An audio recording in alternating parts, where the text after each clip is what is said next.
Please subscribe my YouTube channel and click on bell button to get latest videos, and don't forget to like and share this video. भगवान की बड़ी उपासना करते हैं। किसकी? सूर्य भगवान की इतनी आराधना करता था। इसलिए आपको मैंने एक उपाय बताया था। चावल किस में डालने हैं? बोतल में डालना है, उसमें लाल रंग डालना है, उसमें गंगा जल डाल के उसको रख देना। किया ऐसे किसी ने? अब जिन्होंने नहीं किया वो कर लो, आज कर लो जाके। आज ज्येष्ठ रविवार है, सूर्य का वार है। जेठा रविवार का ऐसा ही है ना, ये बड़ा महत्व है। अगर पूरे हफ्ते में सूर्य को अर्घ देने का समय न लगे तो संडे वाले दिन अवश्य दो। आप जितने भी बैठे ये मत देखो कि मेरा तो सूर्य भगवान बड़ा अच्छा है ना। सूर्य को अर्घ सभी दो, सूर्य को अर्घ सभी दो, आपका कल्याण होगा। आपको मैं ये नहीं बोल रहे कि 4 घंटे ऐसे बैठे रहो, नहीं। सूर्य को अर्घ दो, उसके बाद 5 मिनट तक कम से कम मेडिटेशन करो, चुपचाप बैठ जाओ, ओम का उच्चारण करो, फिर देखो आपका जीवन कैसे चलता है। पर ये होगा नहीं हमसे। पर 5 मिनट अपने जीवन के लिए निकाल सकते हैं कि नहीं? आज से शुरू करो। जिसके मन की जो भी शंकाएं सब खत्म हो जाएंगी। अगर जो चाहता है कि मुझे ये चाहिए था, ये मिला नहीं, वो भी मिलेगा। आप बस ये काम करना शुरू कर दो। बोले कृष्ण कन्हैया लाल की। महाराज भगवान की भक्ति की है। सूर्य भगवान इतने प्रसन्न हुए हैं, उसके समक्ष आए हैं। सूर्य भगवान को नमस्कार किया है सत्राजित ने। जब महाराज नमस्कार किया, सूर्य भगवान ने प्रसन्न होकर उसे एक मणि प्रदान की है, जिस मणि का नाम है समयंतक मणि। महाराज कहते हैं जहां वो मणि विराजमान रहती है, वहां किसी प्रकार का अकाल नहीं पड़ता, वहां किसी भी प्रकार का कोई दुख नहीं है, ना दर्द है। और तो और वो कहते हैं कि पूरे दिन में 8 भार सोना देती है। कितने भार? 8 भार, लगभग 2.25 kg, 2.25 किलो। अब जहां 1.5 किलो के करीब रोज सोना आए, वहां किसी चीज की कमी रहेगी? बोलो। अच्छा, ऐसी अचीवमेंट कोई कर ले तो अभिमान होता है कि नहीं? चल पड़ा। पहले ऐसी होती थी गर्दन, फिर ऐसे चलता। घर को नहीं गया, सबसे पहले द्वारिकाधीश के पास गया, दिखाने के लिए। क्या करने के लिए? दिखाने के लिए। अब महाराज जैसे ही अपने उस द्वारिकाधीश का एक गेट बना था, वो अंदर एंटर किया, चमक तो बड़ी आ रही थी उससे, क्योंकि तेज इतना हो गया था भगवान की, इतनी उसने तपस्या की थी। महाराज जब अंदर आने लगा, सभी देखने लगे कि साक्षात सूर्य भगवान ही आज आ गया है। सब प्रणाम करने लगे, कोई पहचान ना पाए। सब जय जयकार करने लगे सत्यराजित की कि महाराज ये तो साक्षात कोई सूर्य भगवान आ गया। खबर पहुंची है कहाँ? द्वारिकाधीश जी के पास कि महाराज सूर्य देवता स्वयं आपके दर्शन करने आ रहे हैं। ठाकुर जी हंसे, बोले सूर्य भगवान नहीं है, सत्यराजित आ रहा है। भगवान की कृपा हुई है। सूर्य भगवान ने एक मणि प्रदान की है। वो माथा टेकने नहीं आ रहे मेरे पास, वो उस मणि को दिखाने आ रहा है कि देख, मैंने भी कोई अचीवमेंट प्राप्त की है। ठीक है, ठाकुर जी अति प्रसन्न हुए हैं।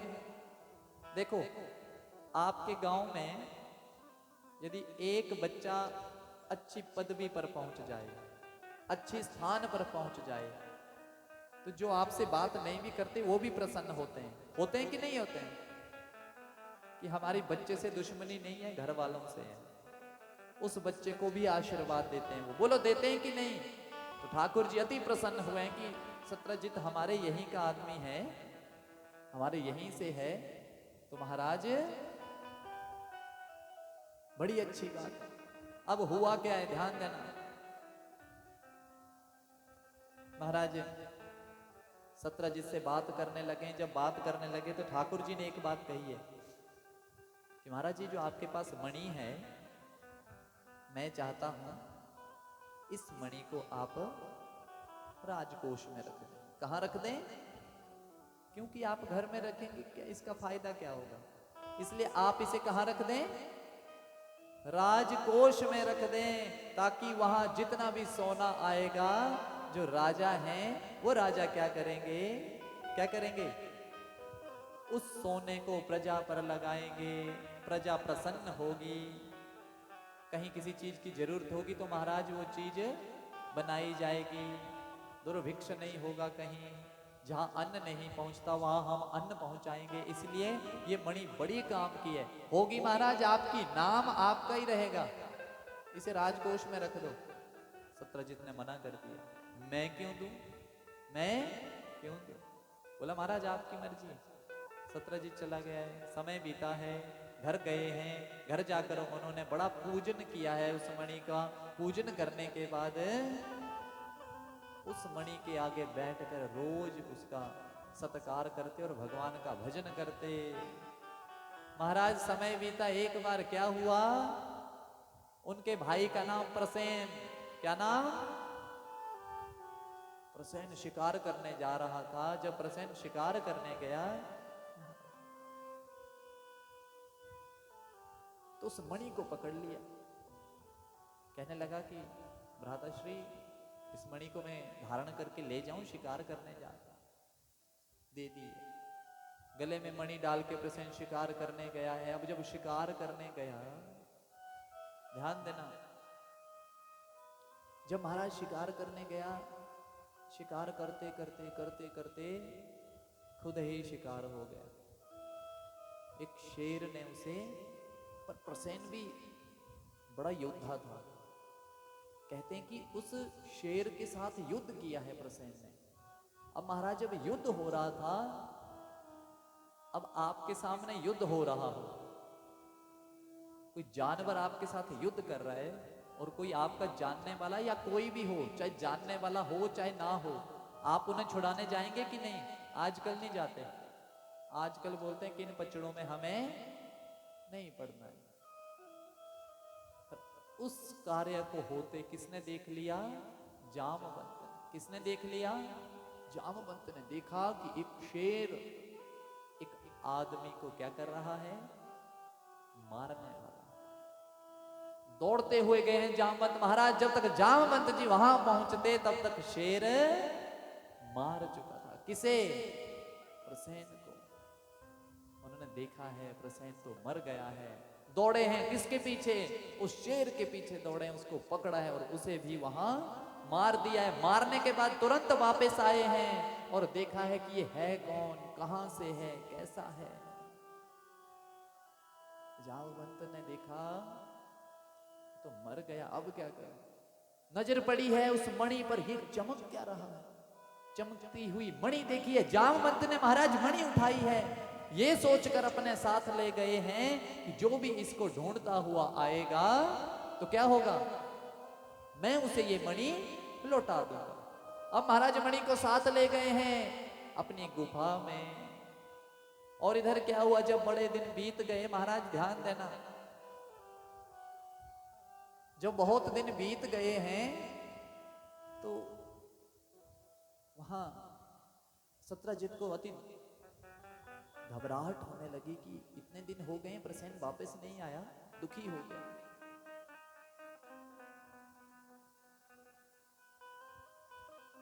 और ये सोचने लग पड़ा कि ये जो द्वारिकाधीश है ना ठाकुर, इसने मुझसे मणि मांगी थी। क्या मांगी थी? मणि मांगी थी। उस मणि के रहते शायद इसने मेरे भाई को मार दिया। क्या कर दिया है? मार दिया और मणि ले गया। अब ये बात सत्यजित अपनी धर्मपत्नी के साथ बता रहा है। किसके साथ? सिर्फ बात बता रहा है। बोला देवी मुझे ऐसा लग रहा है। क्या लग रहा है? मुझे ऐसा लग रहा है कि एक बार जब मैं मणि लेकर आया था तो द्वारकाधीश के जब मैं पास गया था, द्वारकाधीश ने ये मणि मांगी थी तो मैंने मना कर दिया था। तो मुझे लगता है, देखो अपनी धर्मपत्नी को बता रहे हैं। धर्मपत्नी बोला अच्छा महाराज आपको क्या लगता है? बोला मुझे लगता है, सिर्फ मुझे लगता ही है, मैं पक्का नहीं बोल रहा, कन्फर्म नहीं है कि मणि उसी ने, कुछ और भी हो सकता है। पर औरत ने तो बात सुन ली। बोला महाराज बताना मत किसी को। धर्म पत्नी को कह रहे देवी बताना मत, जब तक पता ना लग जाए, छानबीन ना हो जाए, ऐसे बताना मत किसी को। ये मेरे और आपके बीच की बात रहे, पर औरत है भाई, पेट में रहेगी बात। वो तो जब गली में बातें करने बैठेगी तो निकल ही जाएगी, हैं? अच्छा महाराज, उसकी भी कोई सहेली होगी, पक्की सहेली। बोला मेरे पति ऐसे बोल रहे थे, तू बताना मत किसी को। अब उसकी भी आगे एक पक्की सहेली थी। ऐसे करते करते पूरी द्वारिका माई में ये खबर फैल गई कि मणि कौन ले गया है। कौन ले गया है? कृष्ण ले गया।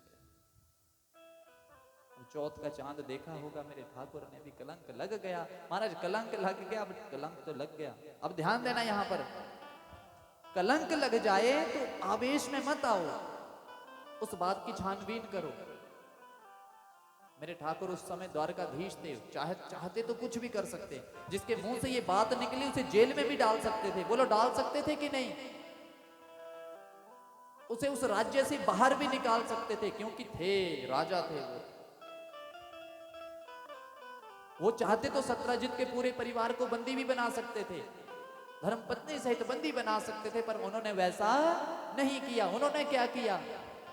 द्वारिका वासियों को लेकर उस जंगल की ओर बढ़ गए। महाराज जैसे जंगल में गए, जंगल में जाते जाते उन्होंने मृतदेह पाया है। किसका? प्रसेन का। जब मृतदेह पाया है, छानबीन की है, तो मणि तो उन्हें मिली नहीं महाराज। लेकिन क्या हुआ? जो खून के निशान थे उनके पीछे पीछे चलते गए महाराज, चलते गए और उस गुफा में पहुंच गए जहां जामवंत उस मणि को लेकर गए थे। गुफा के अंदर जैसे ही गए हैं महाराज, उनकी पुत्री उस मणि के साथ खेल रही थी। भगवान ने मणि को पकड़ने की कोशिश की है, पुत्री चिल्लाई है। पुत्री के चिल्लाते ही पिता बाहर आए हैं, तो युद्ध होने लग पड़ा है। बोले कृष्ण कन्हैया लाल की जय। महाराज जामवंत जी के साथ युद्ध होने लगा है। जब युद्ध होने लगा, अच्छा ध्यान देना, आज कथा चली है तो कर जो ले, ये कथा बड़ी विस्तार से। ये कथा यहाँ ऐसी आती है कि जो बलराम जी हैं, कृष्ण भगवान से रूठ गए थे यहाँ पे। अब रूठे इसलिए थे, कथा बहुत बड़ी है, आप समझ जाएंगे, थोड़ी सी बताऊंगा। जो सत्यजित महाराज हैं, उन्होंने अपनी पुत्री का विवाह ठाकुर जी से किया। किससे? लेकिन ठाकुर जी से तो विवाह किया, पर उनका रिश्ता कहीं पहले हो चुका था। और जिसके साथ उनका रिश्ता हुआ था, उसको जब पता लगा कि मंगनी मेरे साथ हुई थी और विवाह किसके साथ हो गया, क्रोध आ गया, तो उसने भी जाकर सत्यजित को मार डाला। ये कथा बड़ी लंबी है। तो ठाकुर जी ने इस चीज की जब छानबीन की, बस इस मणि की बात थी। मणि को चुराकर वो ले गया है जिसने मारा है सत्यजित। अब मेरे ठाकुर जी उसके पीछे दौड़े, लेकिन उसको पता लग गया कि अब ठाकुर मेरे पीछे आया है तो वो भी मुझे मार देगा, इसलिए उन्होंने उस मणि को अक्रूर जी के पास दिया है। अक्रूर जी ने नहीं बताया कि मणि मेरे पास है। ठाकुर जी ने उसे मार दिया है। बलराम जी भी उनके साथ थे। जब वो वापस आए तो बलराम जी को मेरे ठाकुर जी कह रहे हैं कि मणि नहीं मिली। बलराम जी ने सोचा कि मणि तो इसी के पास थी, इसलिए ठाकुर के पास ही मणि है और मुझसे झूठ कह रहा है, इसलिए वो रूठ गए। महाराज समय बीता, जो मेरे ठाकुर जी ने प्रसेन को देखा, महाराज छानबीन की, युद्ध होने लगा। जामवंत जी के साथ कहते हैं युद्ध होने लगा, और जितने भी द्वारिका वाले थे उन्हें कह दिया है कि आप इस गुफा के बाहर बैठना, जब तक मैं बाहर ना आ जाऊं तब तक आप अंदर प्रवेश मत करना।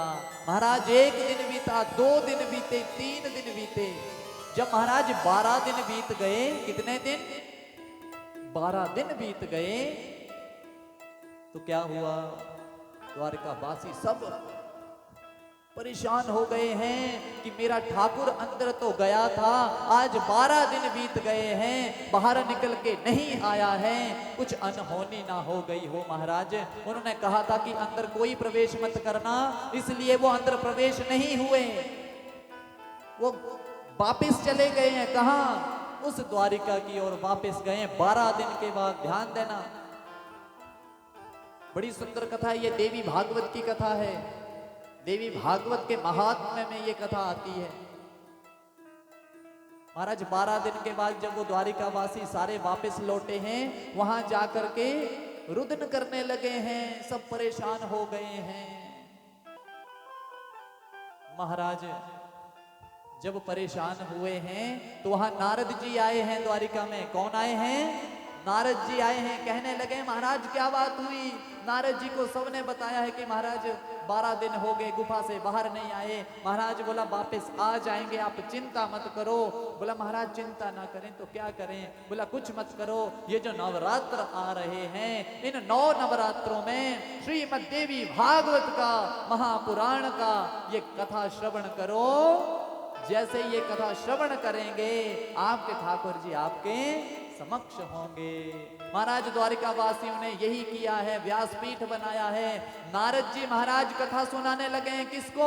द्वारिका वालों को कथा सुनाई है, श्रीमद् देवी भागवत पुराण की कथा सुनाई है। कितने दिन? 9 दिन। कितने दिन? 9 दिन। और भागवत, श्रीमद् भागवत पुराण कितने दिन का होता है? और देवी भागवत कितने? 9 दिन का। और शिव पुराण कितने दिन का? शिव पुराण कितने दिन का होता है? सुना नहीं आपने? नहीं, 11 दिन। कितने दिन? 11 दिन। 11। आजकल 7 दिन का कर रहे हैं। याद रखना, शिव पुराण जब 11 दिन का होगा तो ही उसके आगे महापुराण, श्री शिव महापुराण कथा लिखा जाएगा, नहीं तो वैसे शिव कथा लिखा जाएगा। क्योंकि ये महापुराण, ये विधि है, ये मैं नहीं कह रहा हूं, ये स्वयं लिखा है, शास्त्रों में लिखा है कि जिसकी जो विधि है उस विधि के अनुसार हर कार्य करें। 7 दिन तो हम कर लेते हैं, भाई शिव पुराण कर दो जी 7 दिन का। उस 7 दिन में कितने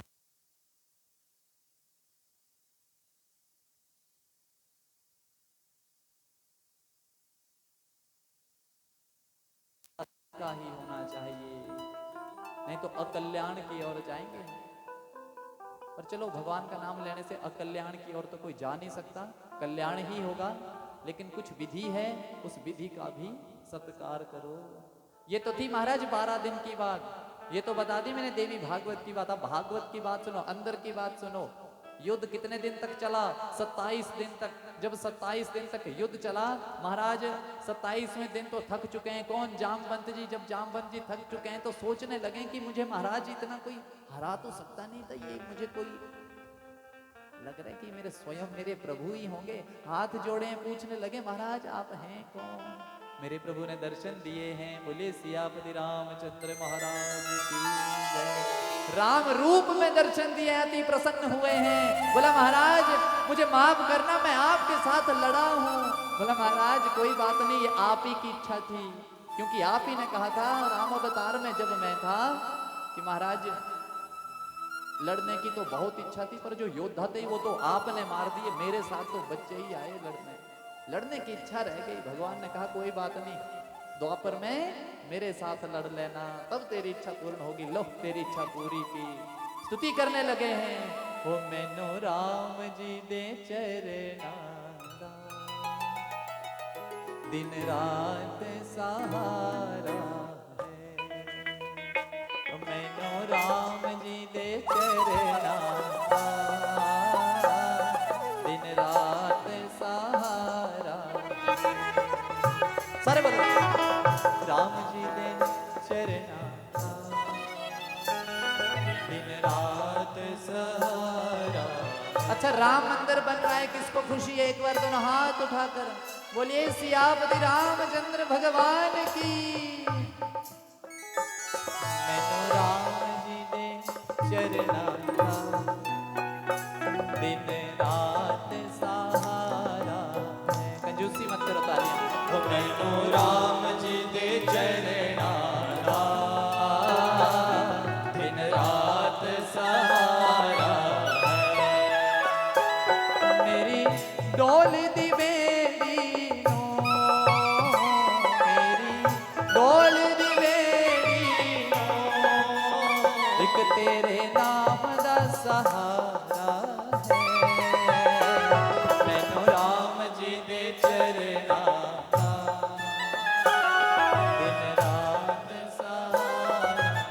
महाराज दोनों हाथ उठाकर जामवंत महाराज प्रार्थना कर रहे हैं और मेरे प्रभु एक सिंहासन पर बैठे हैं और अति प्रसन्न हैं। उनकी भी आंख बंद हो चुकी है। जब भक्त बड़े भाव से भगवान के आगे कुछ करता है, प्रभु को अति प्रसन्नता होती है। इसलिए आप भी बड़े भाव से कहो श्री राधे।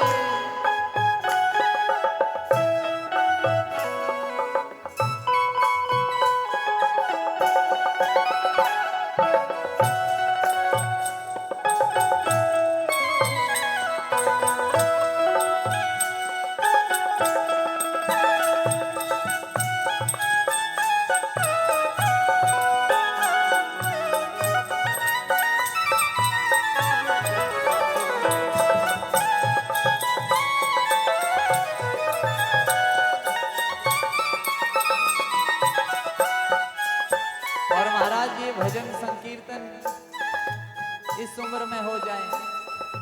हमारी राधिका भी बैठी है यहाँ, छोटी सी उम्र में भगवान के साथ इतनी लगन, और ये बच्चे ये भी कथा पूरी सुन रहे हैं। वो देखो बच्चे बैठे हैं, अति प्रसन्नता, क्योंकि बच्चे बैठ गए। समझो आप माँ बाप का भी कल्याण हो गया है। माँ बाप का कल्याण तब है जब आपके बच्चे राम राम जपने बैठ जाएं। क्या करने बैठ जाएं?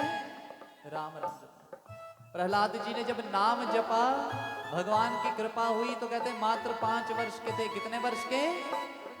अब 5 वर्ष के बच्चे को जब भगवान की प्राप्ति हो जाए तो बोलो माता और पिता को कौन सा स्थान मिलेगा? वो भी तो प्रभु के साथ ही बैठेंगे।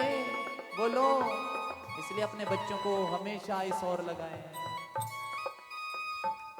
मेरे मन में समा जाओ, मेरे तन में समा जाओ, मेरे मन में समा जाओ, मेरे तन में समा जाओ। बड़े दयालु हो प्यारे, कर दर्श दिखाया करो। बड़े दयालु हो प्यारे, कर दर्श दिखाया करो। मैं सुनिया निमाने आदा, मैं सुनिया निमाने आदा, मेरा राम सहारा है। मैनो राम जी दे चले, और हाथ उठा के एक बार, दिन रात सहारा है, मैनो राम जी के चरना दा, दिन रात सहारा है। एक बार दोनों हाथ उठा के, श्री राम जय राम जय जय राम, श्री राम जय राम जय जय राम, श्री राम जय राम जय जय राम, श्री राम जय राम जय जय राम, श्री राम जय राम जय जय राम, श्री राम जय राम जय जय राम, श्री राम जय राम जय जय राम, श्री राम जय राम जय जय राम, श्री राम जय राम जय जय राम, श्री राम जय राम जय जय राम, श्री राम जय राम जय जय राम, श्री राम जय राम जय जय जय राम। महाराज भगवान प्रसन्न हुए हैं। महाराज क्या तुम? बोला ये मणि दे दो। महाराज ये नहीं दे सकता, मैंने तो ये अपनी पुत्री को दे दी है। बोला तब क्या हुआ? महाराज बोला पुत्री को कुछ दे दे तो पिता मांगता थोड़ी है, हैं? कभी मांगेगा पिता? नहीं। बोला महाराज एक मन की कामना है, इसकी भी बड़ी इच्छा थी कि मेरे राम के साथ विवाह हो जाए। यहाँ विवाह किया है महाराज जाम्बवती के साथ। भगवान का विवाह हुआ है, भगवान ने स्वीकार किया है, घर लेकर गए हैं। उधर भागवत सुन रहे थे, देवी भागवत। जैसे 9 दिन पूरे हुए हैं, आहुति डाली है, ब्राह्मण भोजन हुआ है, ब्राह्मणों को दक्षिणा देकर जब विदा किया है, उतने में मेरे प्रभु तो आए हैं, पर साथ में बहू भी लेकर आए हैं। बोले कृष्ण कन्हैया लाल की जय। जय जय श्री राधे। महाराज वो जो मणि थी ना, लौटा दी। किसको? सत्यजीत। जब सत्यजीत को मणि लौटाई उसे बड़ा दुख हुआ कि देखो मैंने गलत कर दिया। क्या कर दिया? धर्म पत्नी को कह रहे हैं अपने कि महाराज आपने बात आगे आगे फैला दी, वो पूरी द्वारिका में पहुंच गई और प्रभु पर कलंक लग गया। फिर चलो अब प्रभु तो हमें क्षमा करेंगे नहीं, अब कैसे क्षमा करें? सत्यभामा का विवाह कर दिया, किसके साथ? मेरे ठाकुर जी के साथ। बोले कृष्ण कन्हैया लाल की जय। पांडवों से मिलने गए हैं दिल्ली, इंद्रप्रस्थ जिसका पौराणिक नाम है। कालिंदी के किनारे कालिंदी नाम की एक कन्या तप कर रही थी।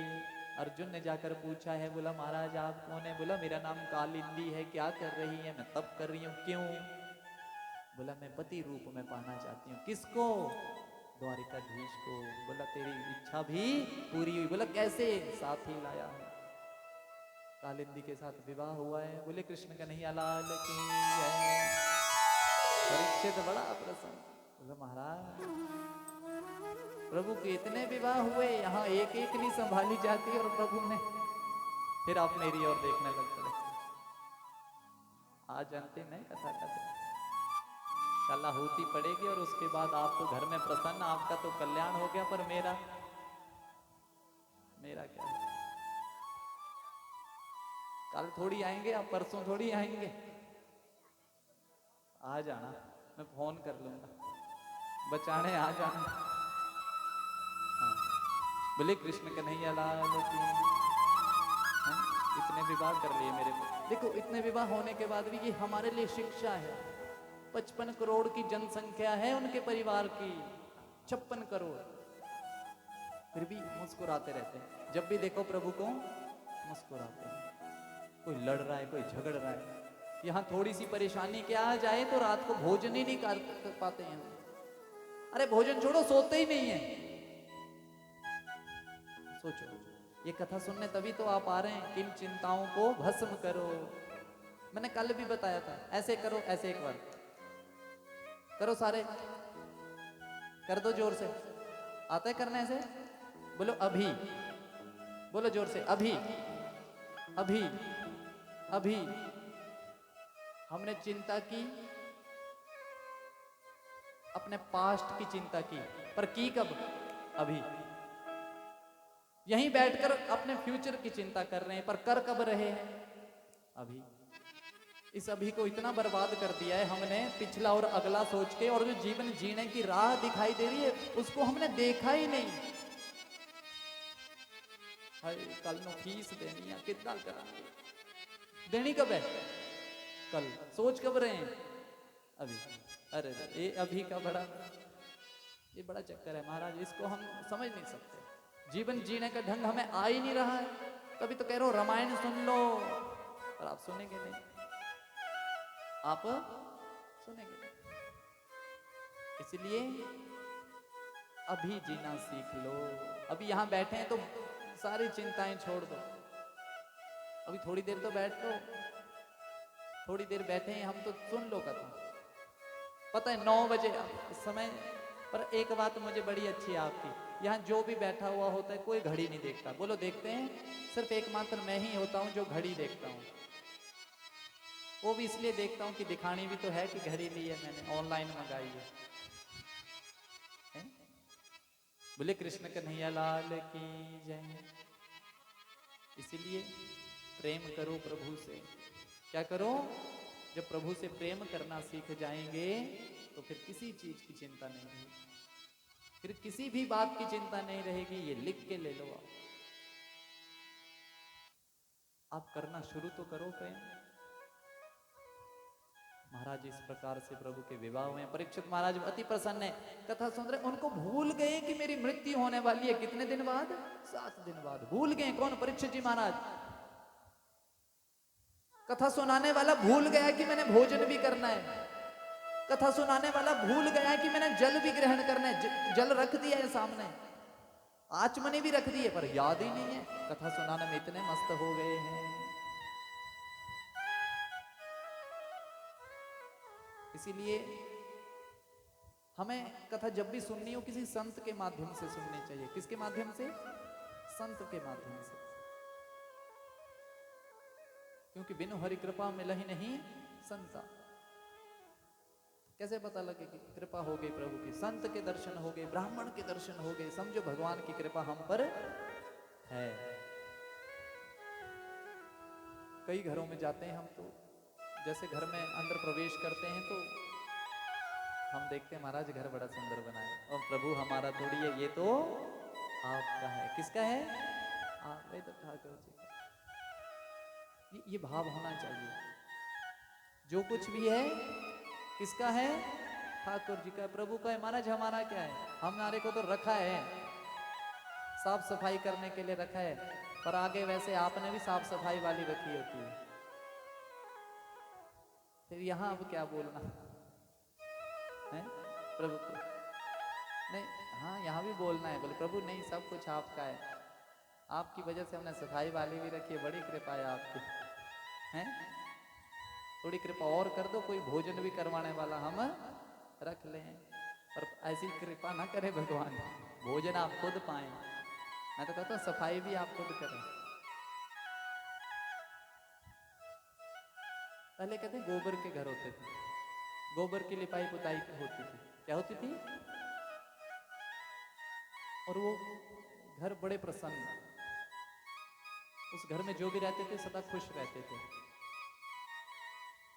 तो ये जो गाय का गोबर है, इसमें बड़ी महिमा है। गाय यदि गोबर करना छोड़ देगी तो बारिश ही नहीं होगी। बोलो, साइंस भी मानती है इस बात को, इसलिए उन्होंने गौ को रखना प्रारंभ करा है। शरीर में जितनी ज्यादा बीमारियां हैं आप उनको तुरंत खत्म कर सकते हैं, गौमूत्र का ग्रहण करें। गौमूत्र पिएंगे ना, आप की कई बीमारियां दूर हो सकती हैं। पर हमने गौ रखी नहीं है। अच्छा चलो गौ नहीं रखी है, पर शहर में जितनी भी गौशाला है वहां जाते हैं आप? वहां भी नहीं जाते। तो क्या करें महाराज? बोले कृष्ण कन्हैया लाल की जय, जय जय श्री राधे श्याम। महाराज प्रभु के अनेक विवाह हुए हैं, कहा परीक्षित अति प्रसन्न है। महाराज उसके बाद विंद और अरविंद की जो बहन है मित्र वृंदा, उसके साथ प्रभु का विवाह हुआ है। उसके बाद महाराज श्रुत कीर्ति, भद्रा, लक्ष्मणा और नग्नजित की पुत्री जो है सत्या देवी, इन सब के साथ विवाह हुआ है। ये कुल मिलाकर जो है 8 विवाह हुए हैं भगवान के। कितने?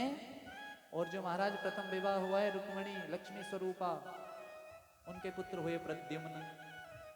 पैदा होते ही शंबरासुर ले गया, समुद्र में डाल दिया। जैसे ही समुद्र में डाला, उसे एक मछली ने खा लिया। जब मछली ने अपने पेट में धारण कर लिया, बोले कृष्ण कन्हैया लाल की जय। महाराज जब पेट में धारण कर लिया, एक मल्लाह एक मछुआरे ने मछली को पकड़ लिया। जैसे ही उसका पेट फाड़ा, उसमें से प्रद्युम्न निकले। उस प्रद्युम्न को वहीं पर जाकर दे दिया। किसको? उस शंबरासुर को। महाराज ये बच्चा मिला है हमें मछली के पेट से, वही बच्चा जो उसने खुद समुद्र में फेंका था। अब शंबरासुर ही उसका पालन कर रहा है। किसका? जिसको मारने की इच्छा रखी थी, प्रद्युम्न। अब उनका पालन पोषण किया। उधर नारद ने क्या किया? रति देवी के पास गए, कहा तेरा पति आ चुका है, शंबरासुर के पास है, जाओ उसका पालन पोषण कर। वहां उसका पालन पोषण करने पहुंची हैं। जब अवस्था में आए हैं, सारी बात बताई है कि महाराज आप कामदेव थे। कौन थे? मैं आपकी पत्नी हूँ जन्म जन्मांतरों से। बोला अच्छा, तो बोला मैं खत्म कैसे हुआ था? बोला आप काम थे, शंकर भगवान ने तीसरी जब आंख खोली थी तो आप भस्म हो गए थे। मैंने प्रार्थना की थी तो भगवान ने कहा था जब कृष्ण अवतार होगा उस समय स्वयं आप कृष्ण के पुत्र बनकर आओगे। और उसकी धर्मपत्नी को कहा आप उस समय इनका वर्ण कर लेना।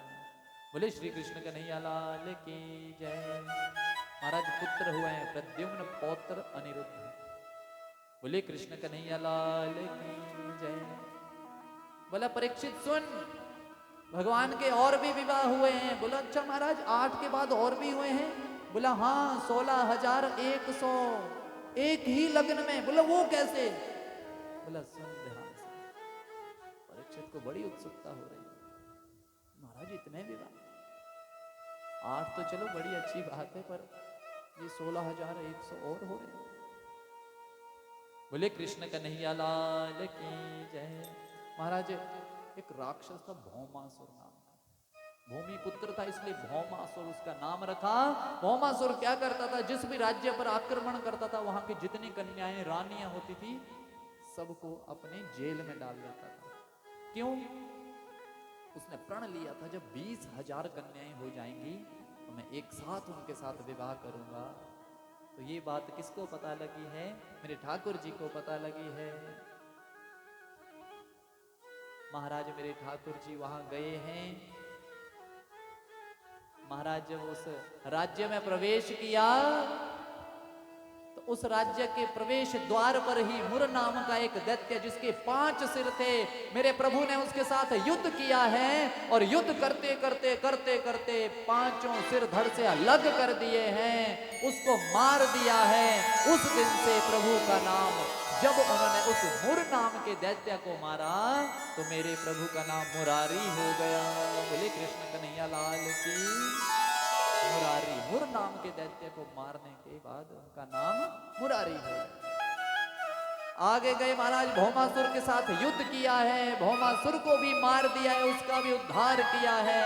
और तह खाने में, उस जेल खाने में जितनी कन्याएं थी वो कितनी हो गई थी? 16,100। अभी 20,000 करने में समय था, पर प्रभु ने उसका उद्धार किया, उन कन्याओं को निकाला। उन कन्याओं ने बड़ा शुक्रिया किया है, प्रार्थना करने लगी हैं, जय जय राधा रमण हरि बोल, जय जय राधा रमण हरि बोल, जय जय राधा रमण हरि बोल, जय जय राधा रमण हरि बोल, जय जय राधा, ओ जय जय राधा, जय जय राधा, ओ जय जय राधा, जय जय राधा रमण हरि बोल, जय जय राधा रमण हरि बोल। ओ जय जय राधा रमण हरि बोल, जय जय राधा रमण हरि बोल। और महाराज कहने लगी है कि महाराज अब हम कहाँ जाएंगे? कोई हमें स्वीकार भी नहीं करेगा, क्योंकि इतने दिन हम जेल के तहखाने में बंद थी, कौन हमें स्वीकार करेगा? प्रभु हमारी प्रार्थना है आप हमें स्वीकार करें। प्रार्थना कर रही हैं। मेरे प्रभु ने 16,100 रानियों को एक ही समय में वर्ण किया है। बोले कृष्ण कन्हैया लाल की। जय जय राधा रमण हरि बोल, जय जय राधा रमण हरि बोल, जय जय राधा रमण हरि बोल, जय जय राधा रमण हरि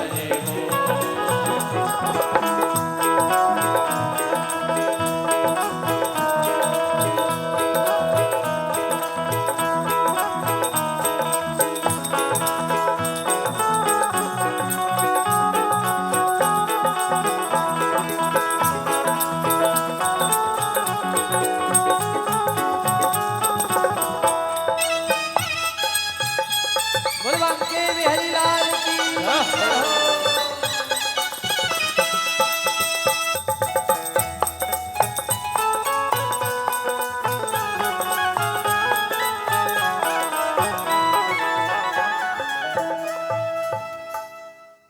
देखो भगवान का जब भजन करते हैं तो लगन बड़ी लग जाती है। तो लगन हमारी लग रही है कि नहीं? लग रही है। लगन तुमसे लगा बैठे, जो होगा देखा जाए। अब एक बार सारे हम चुप हो जाएंगे और आप गाएंगे। लगन पीछे भी।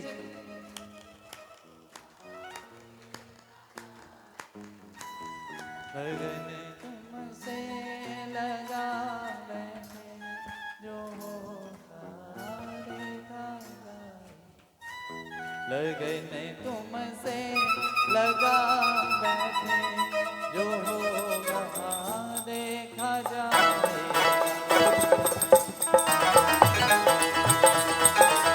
बलवान के बिहारी लाल की जय हो।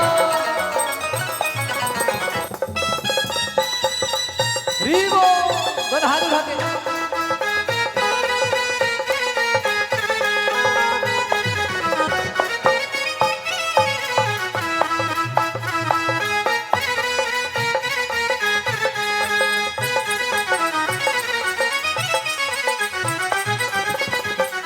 लगन तुमसे लगा बैठे, लगन तुमसे लगा बैठे, जो होगा देखा जाएगा। लगन तुमसे लगा बैठे, जो होगा देखा जाएगा।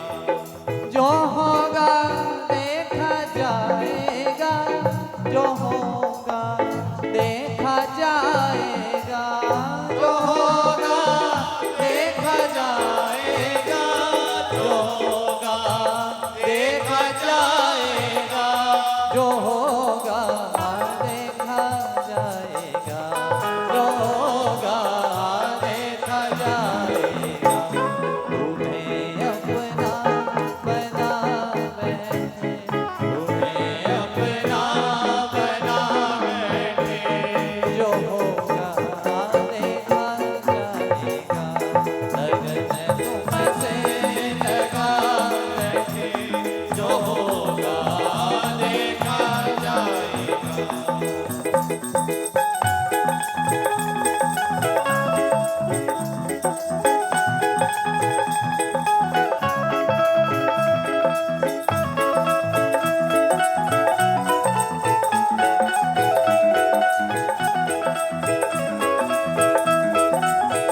रीवो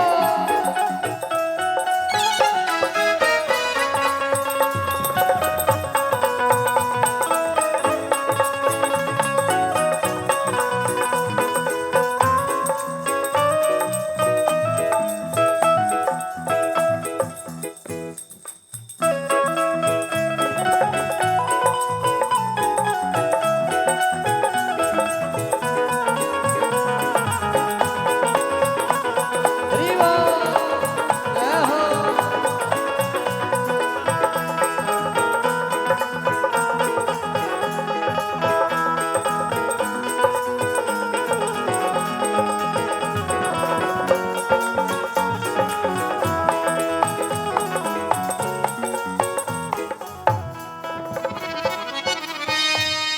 कभी दुनिया से डरते थे कि छुप छुप याद करते थे।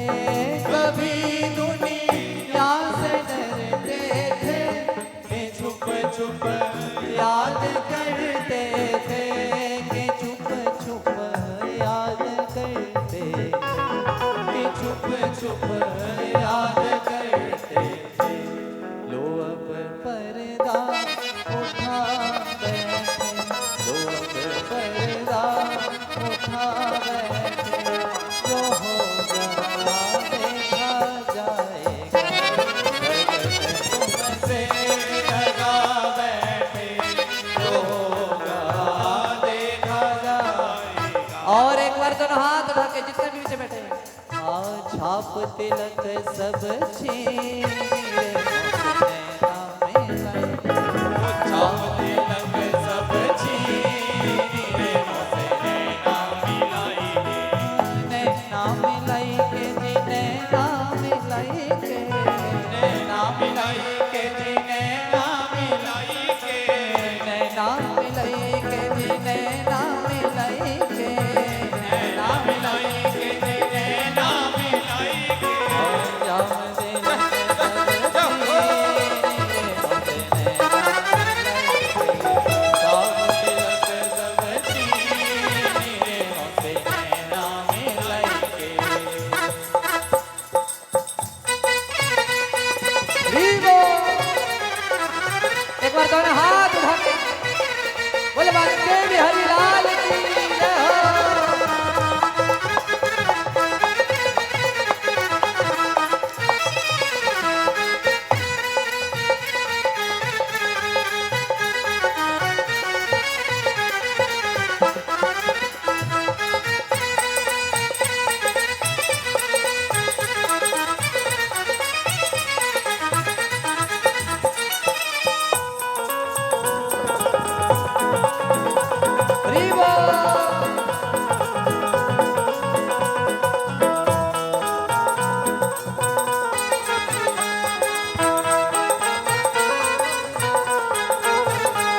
एक बार दोनों हाथ उठा के सजा दो घर को गुलशन सा, सजा दो घर को गुलशन सा, मेरे सरकार आए हैं।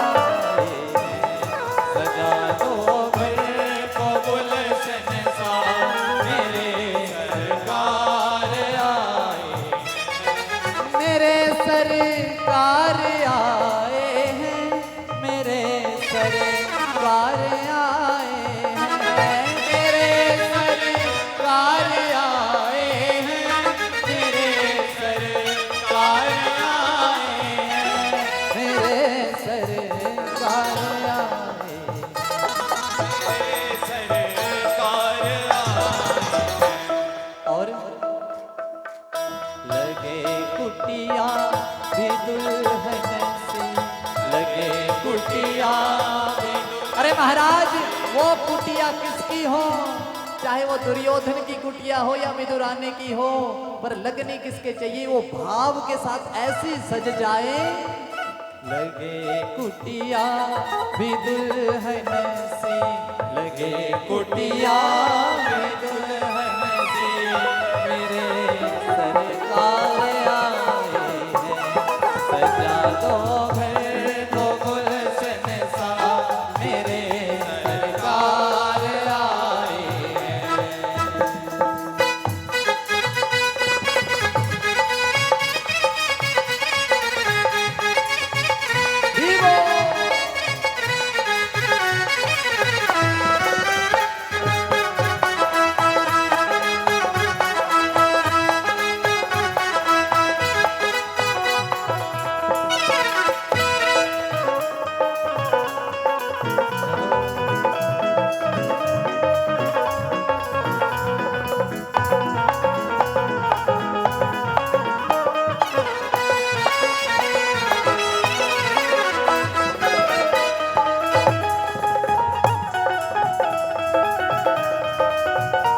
धीरो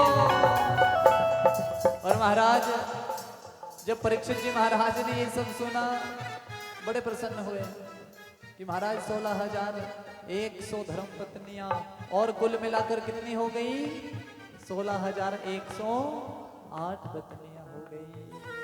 समय बीता महाराज, प्रत्येक पत्नी से 10-10 पुत्र उत्पन्न हुए हैं, एक एक पुत्री। वंश बहुत बड़ा हो गया है महाराज, लेकिन मेरे प्रभु तब भी बड़े प्रसन्न रहते हैं। अब जिसके इतने बच्चे हों, किसकी फीस गई है किसकी नहीं गई है, हैं?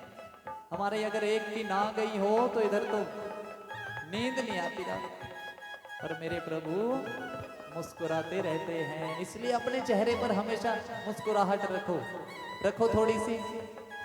एक दूसरे को मत देखना हंसते हंसते, फिर ज्यादा हंसी निकल जाएगी। देखो हंसी भी बड़े प्रकार की है, एक द्रौपदी भी हंसी थी तो एक महाभारत हो गया था। हंसना भी एक बड़े प्रकार का है। द्रौपदी किस पे हंसी थी, दुर्योधन पर। क्यों, ठोकर लग गई, द्रौपदी हंस पड़ी। पिता तो अंधा है पर पुत्र भी, बस महाभारत शुरू हो गया। बोले कृष्ण कन्हैया लाल की। इसलिए हंसी ये भी बड़े प्रकार की। कहाँ हंसना है ये पता होना चाहिए। ये पता कब लगेगा, जब आप कथाएं सुनेंगे, ऐसे पता नहीं लगने वाला। इसलिए कथा में जाएं, वहां सुने।